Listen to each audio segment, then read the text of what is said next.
Magandang hapon mga kabay. So ito pa yung last ko na approve ngayong araw na ito mga kabay.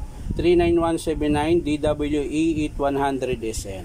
Bali ang papalitan natin mga kabay, carbon brush, tapos cord protector, gear in pinion, tsaka 608. Ayan. So yan lang po ang papalitan natin mga kabay. So tara, samahan nyo po ako. So yan mga kabay, natanggal ko na po yung screw. So tanggalin natin yung lumang carbon mga kabay. Tapos ito puputulin na natin. Papalitan natin yung wire mga kabay. Ay cord protector pala. Para medyo gumanda-ganda naman siya mga kabay. Ito po yung cord protector mga kabay na bago. Ayan. Ito naman po yung luma niya, nakakabit sa unit. Ayan. Tapos uunahin natin ito mga kabay kasi ipipress ko pa. So tara. So ayan na po mga kabay, nakalas ko na po yung gear. Ayan. Ito po yung luma niya na gear mga kabay. Ito yung napudpud. Ayan. So papalit na po natin yung bago mga kabay. Ito po yung bago na gear mga kabay. Ito yung luma, ayan. Pansinin nyo po. Ito po yun, ang sira nito mga kabay, ayan po. Manipis na po, napudpud yung gilid. Ayan. Kumpara mo sa bago, ayan. So ito yung mga kabay, kakabit natin dito. Ayan. Ilagay lang natin ng langis mga kabay. Ayan. Tapos, ipipress ko po ito mga kabay. So yun na mga kabay, kakabit ko na po yung pinion naman, ang papalitan natin. Ayan.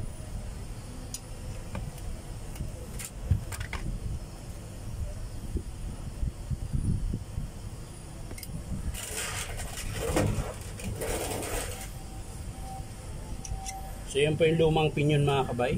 Ayan. So ito po yung bago. Ayan po. Yan po yung bagong pinion. So, ay, yung 608 pala. Muntik na makalimutan. Muntik na.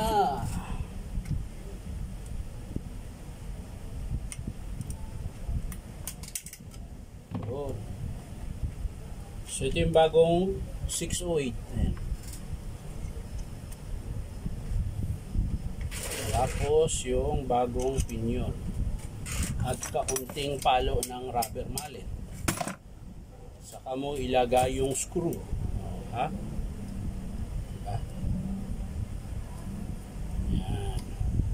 Tapos higpitan ng tamang-tama lang. Yan. Okay, so tapos na. Next natin mga kabay yung circlip. Circlip po dito sa spindle para hindi po siya umatras. So, yan.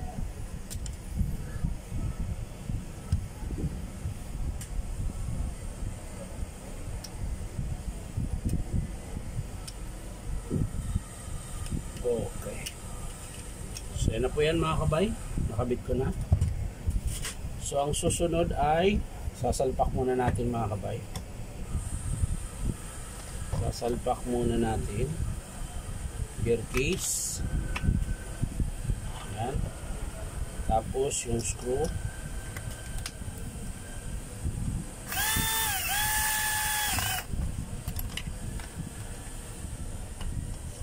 Screw.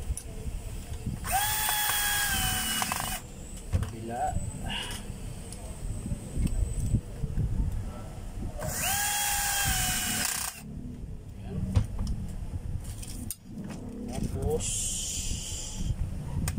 Tapos so mga kabay, nakabit ko na po yung carbon naman ang susunod natin.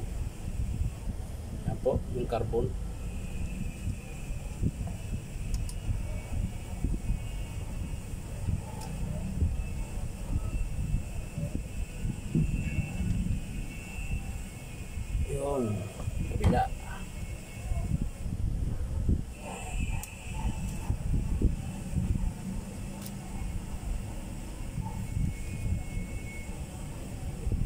Ayan.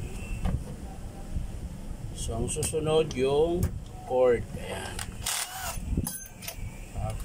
Kakabit na po natin yung cord.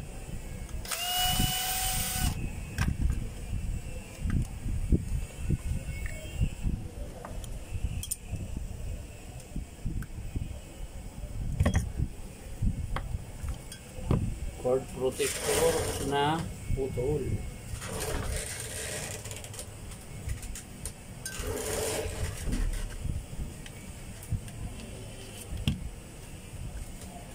So yan na mga kabay, nakabit ko na po pati yung cord. Ayan, naayos ko na po siya. So sasara na po natin mga kabay.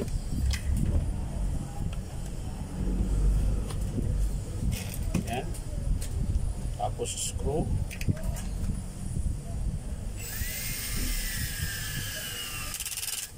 Tapos syempre testing natin. Testing. So yan mga kabay, testing ko natin.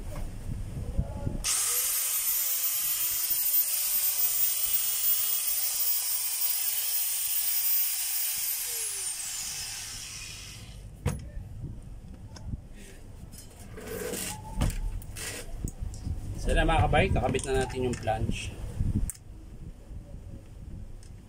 So yun lang po mga kabay, pinalitan natin gear and pinion, bearing, tsaka carbon brass at cord protector. So yan lang po mga kabay, maraming salamat sa panonood at palike and share na rin po. Bye bye.